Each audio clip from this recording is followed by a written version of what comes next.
8 de la tarde, las 7 en Canarias. En la cadena SER, hora 25. Marina Fernández.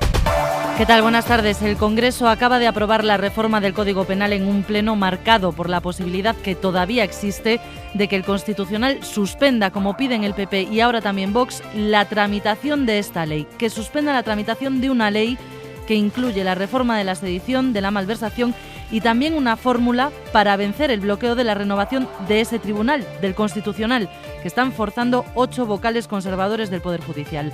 La reforma va camino del Senado si el Constitucional no la frena el lunes, para cuando ha retrasado el pleno extraordinario y urgente que el presidente había convocado para esta misma mañana. Referencias al 23F, acusaciones de golpismo, de delincuencia, intentos de la derecha de frenar el pleno, una bronca en definitiva descomunal en el Congreso, a donde vamos a marcharnos enseguida. Pero antes, la previsión del tiempo, Jordi Carbó. Buenas tardes. Los próximos días cada vez tendremos menos momentos de lluvia, más de sol y temperaturas ligeramente más bajas. De entrada, la próxima noche, chubascos en el Cantábrico, también al norte de Cataluña, y mañana muchos más momentos de sol que hoy, pero también ratos de nubes y sobre todo durante la tarde chubascos en el centro de la península, también hacia el sur, más persistentes en Cádiz, donde hasta el sábado va a llover de manera persistente, sobre todo en Grazalema. Y mañana a primeras horas un poco más de frío que hoy, durante la tarde al sol el ambiente será agradable. Hay media hora 25 deportes. Jesús Gallego, buenas tardes. Buenas tardes. El Real Madrid anuncia el acuerdo oficial con Palmeiras para fichar al delantero brasileño Endrick. El futbolista tiene ahora 16 años, llegará en 2024 al Real Madrid cuando sea mayor de edad. Y en el Mundial, Argentina vuelve a los entrenamientos sin Leo Messi, aunque no hay ningún problema y podrá jugar la final. Francia, preocupada porque el virus que afecta al equipo tiene ya a 2 jugadores de baja. Empieza hora 25. Marchándonos al Congreso, que ha aprobado la reforma de la sedición, de la malversación y también las enmiendas que desbloquean la renovación del Constitucional con los votos de los partidos del Gobierno y de sus socios, menos Compromís, que se ha abstenido. El PP directamente no ha votado después de intentar paralizar el Pleno antes del debate. En defensa de la potestad legislativa de esta Cámara y del debate, que no responde más que a una democracia deliberativa, vamos a continuar con el orden del día. También lo ha reclamado Vox, que lo ha vuelto a intentar después, justo antes de la votación. El Congreso de los Diputados no ha recibido ninguna comunicación oficial por parte del órgano competente que tendría que hacerlo, que es el Tribunal Constitucional.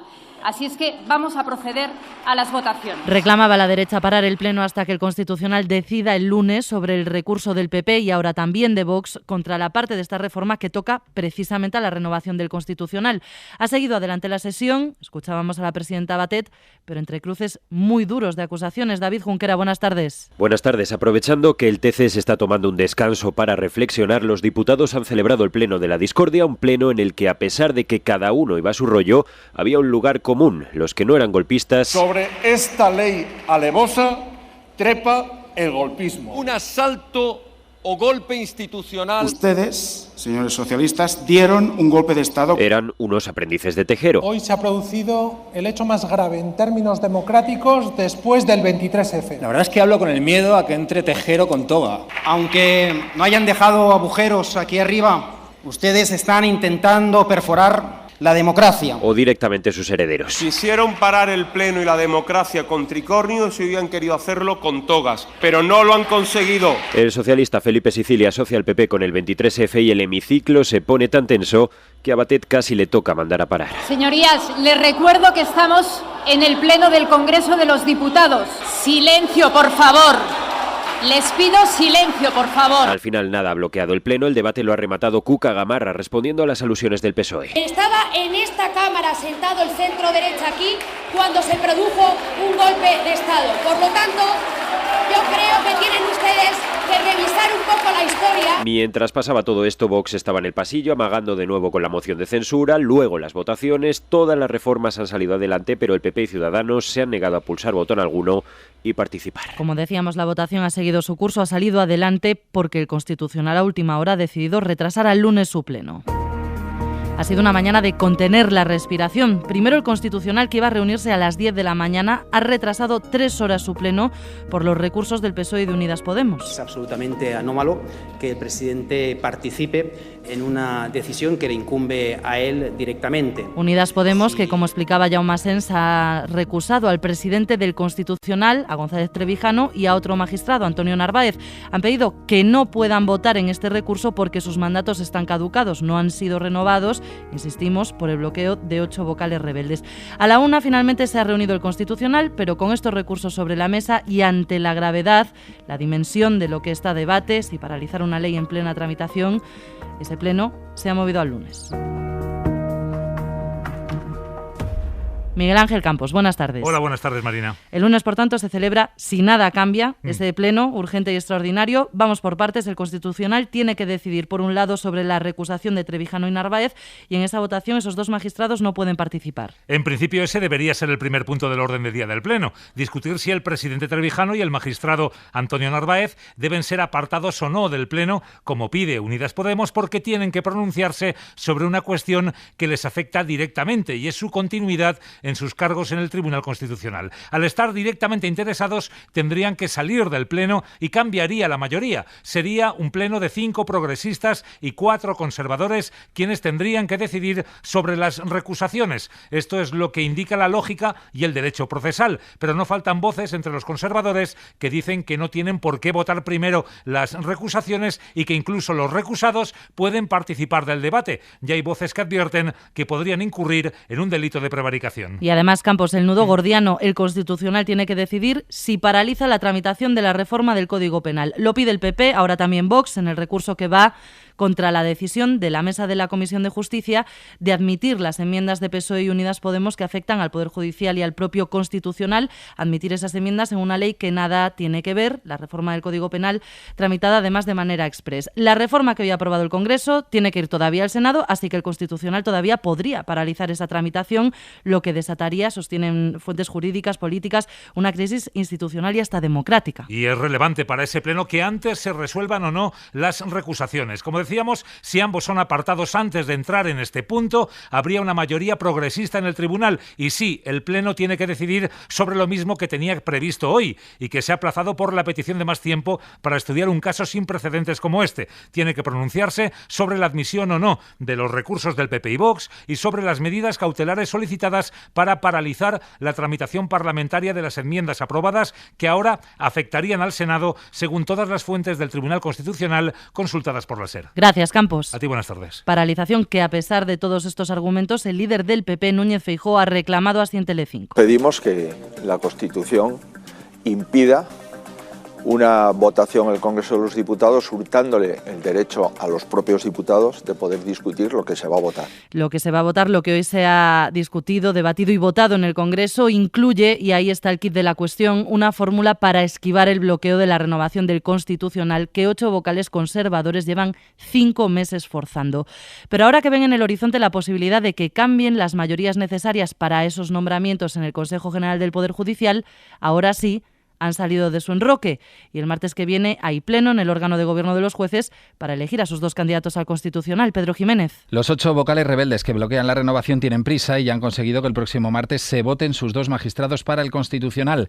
El conservador César Tolosa y el progresista Pablo Lucas, juez de enlace del CNI, frente al elegido por los vocales de este grupo. De haber acuerdo, el tribunal pasaría a tener mayoría progresista en el mes de enero, después del pleno de idoneidad de los 4 candidatos, de que juren o prometan su cargo ante el rey y de que se convoque el pleno que debe elegir al nuevo presidente. Conde Pumpido y María Luisa Balaguer son los que tienen más opciones para el puesto de una mayoría actual conservadora de 6-5 con un presidente conservador.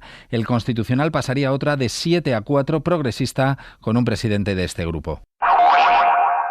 Si tienes una flota de 15 vehículos o más, Línea Directa te ofrece el seguro para vehículos profesionales con condiciones especiales. Tendrás un gestor personalizado, facilidades de pago y las coberturas que necesitas. Llama ya al 917-700-700. 917-700-700. Lineadirecta.com. El valor de ser directo.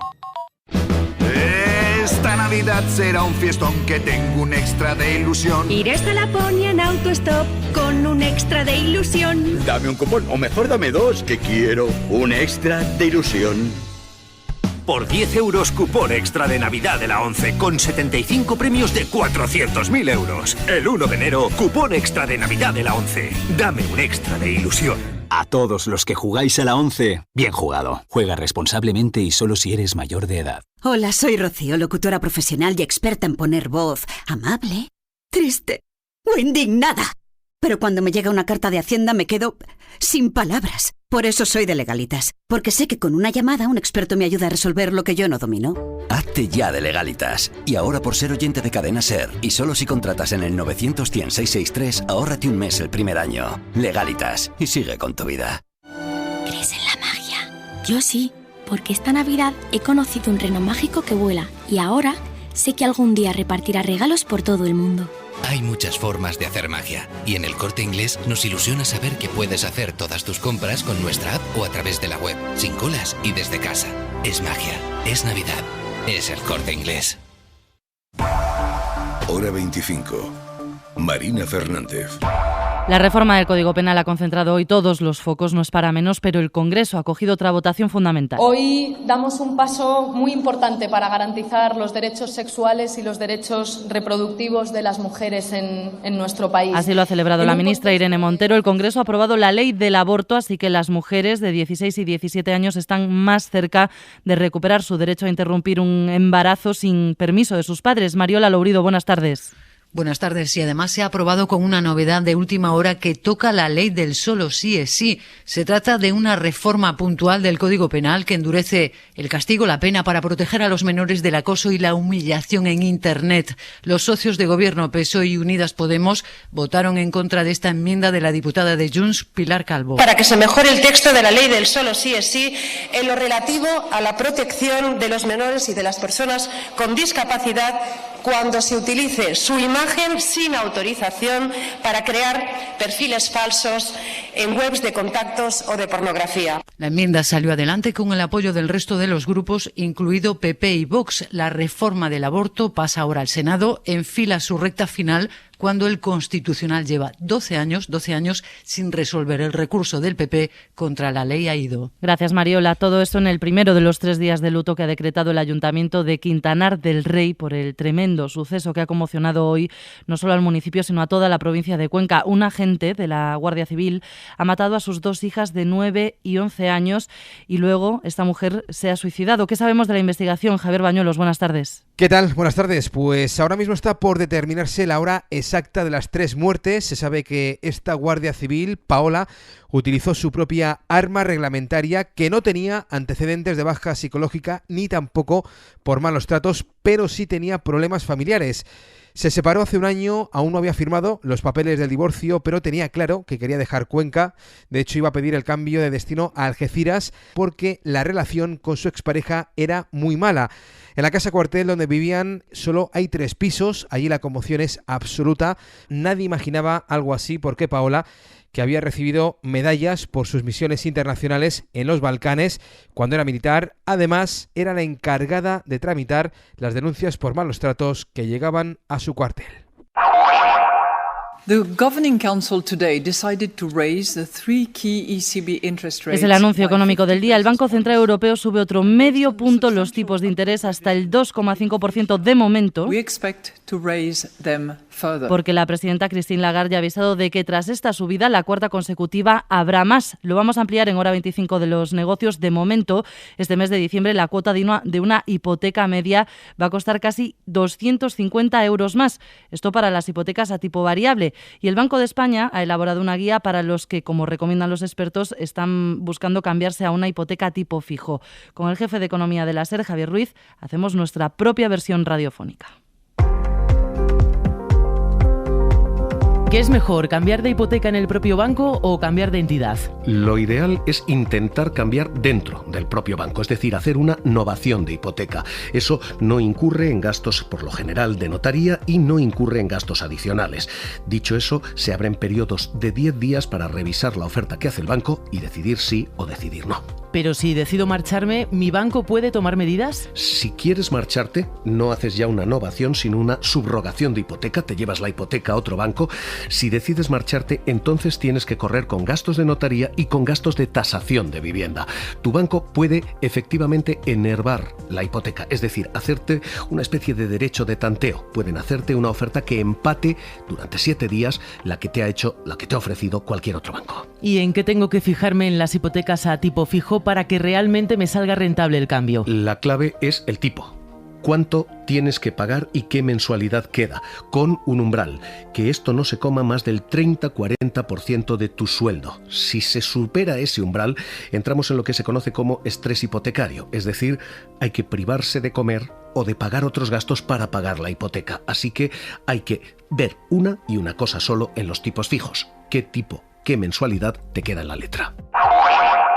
Fiabilidad, seguridad, servicio postventa y consumo. Estas son, según varios estudios, las características que más valoramos los usuarios a la hora de comprar un vehículo nuevo. Todo esto se multiplica si somos propietarios de una flota comercial, porque además de varios vehículos, lo que está en juego es nuestro negocio. Carmen es propietaria de una empresa de instalación y mantenimiento de calderas. Tengo una flota de 12 furgonetas y últimamente tengo la sensación de que siempre hay alguna en el taller. En el tiempo que está allí no puedo trabajar con ellas y estoy perdiendo dinero. ¿Qué soluciones puede encontrar Carmen en el mercado? Para analizarlo, hoy nos acompaña Carlos Roa, gerente de Ford Pro Servicio. Este es uno de los principales problemas que preocupan a las empresas. Por ello, desde Ford Pro Servicio, hemos querido atacar el problema desde la vía más útil, la anticipación a las averías. Evitar contratiempos supone maximizar el tiempo de actividad de los vehículos, lo que se ve reflejado en las cuentas de la empresa. Ford Pro Servicio es un ecosistema que integra la información de funcionamiento del vehículo, los avisos y alertas enviados al gestor de la flota, nuestros centros Transits especializados en servicio a vehículos comerciales y nuestro centro For Life, que monitoriza el estado de funcionamiento de cada vehículo y agiliza el desarrollo de cada reparación en nuestros talleres para asegurar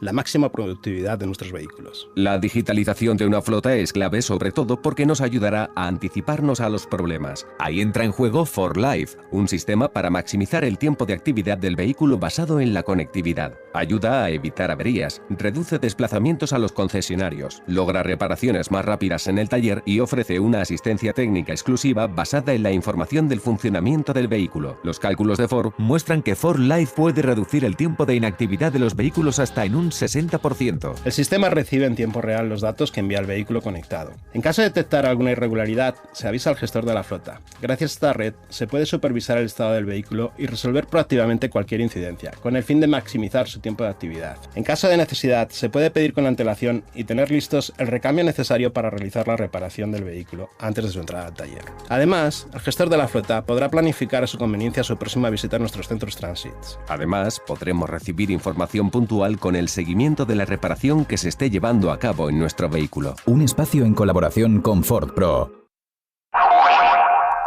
Y vamos a marcharnos ahora a Palma, desde donde hoy emitimos un programa especial. Aimar Bretos, buenas tardes. ¿Qué tal, Marina? Mira, te estoy hablando ahora mismo desde el taller SERT, que es el taller con el que soñó toda la vida Joan Miró.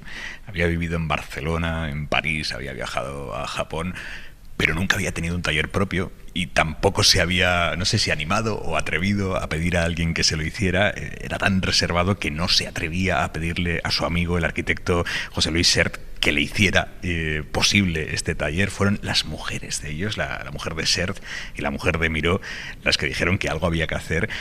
Y así ellos dos empezaron a escribirse cartas para diseñar este taller desde el que estamos hablando ahora mismo para toda España.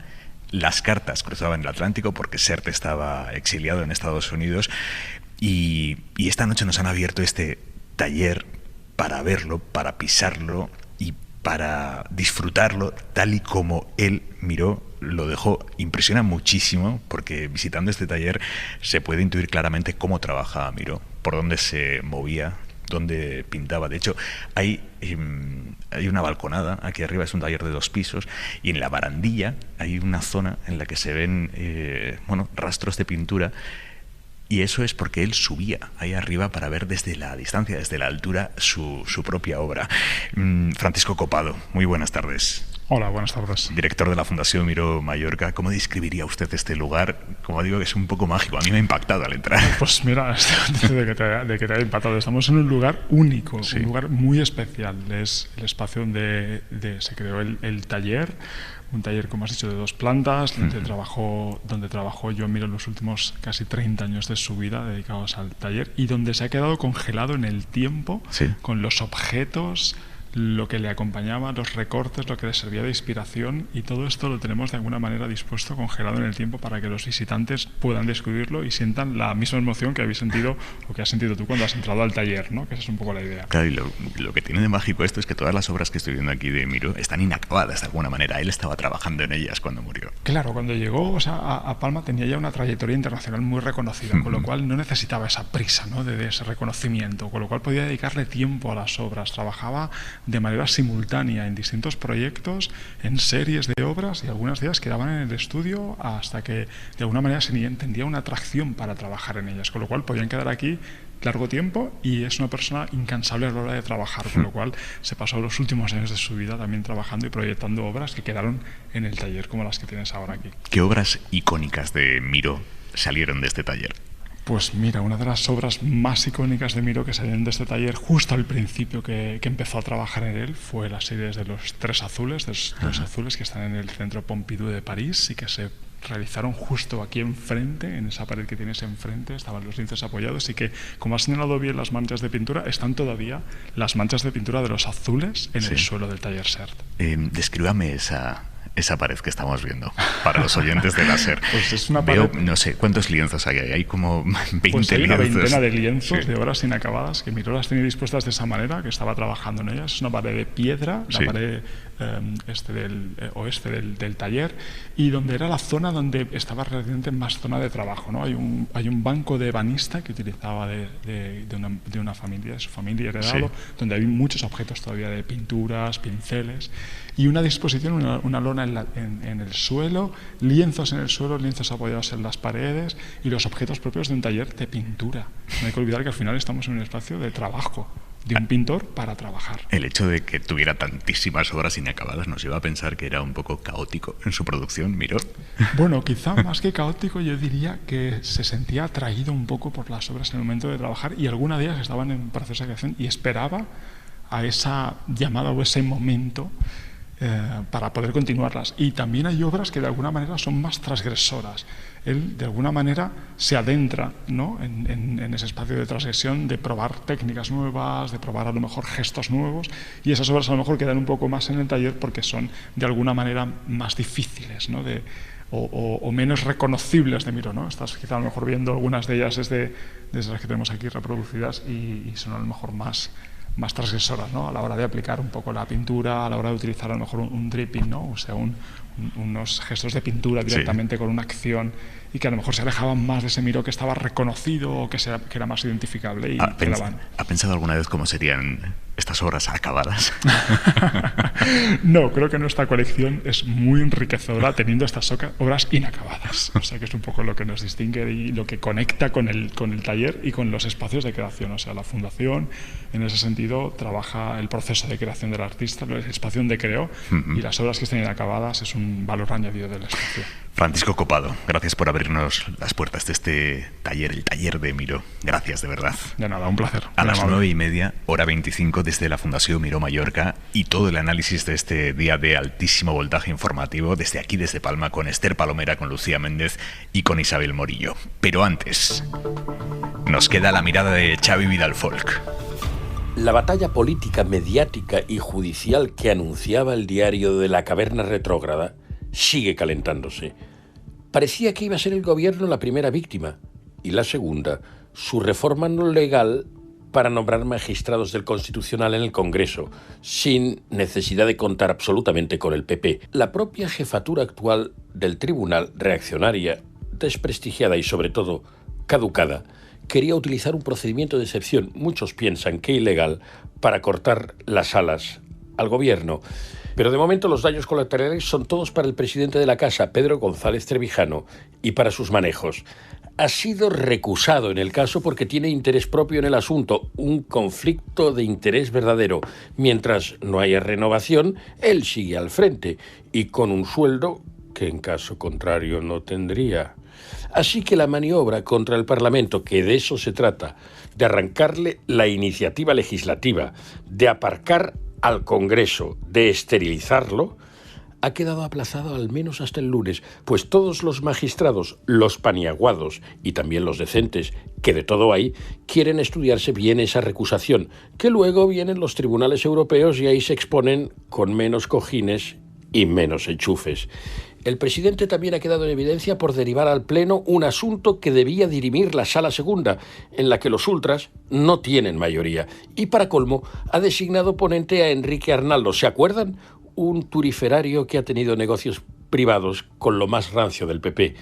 Podría haber hecho lo normal el presidente del Constitucional, lo de siempre, esperar la vigencia de la ley y luego, si así opinaba, con calma, cargársela, en vez de intentar impedir previamente su discusión en las Cortes.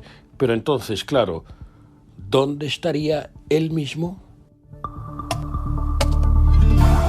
Lo dicho, a partir de las 9:30, 8:30 en Canarias, edición especial de Hora 25 desde Palma, desde la Fundación Miró Mallorca. Minuto 25 de Hora 25.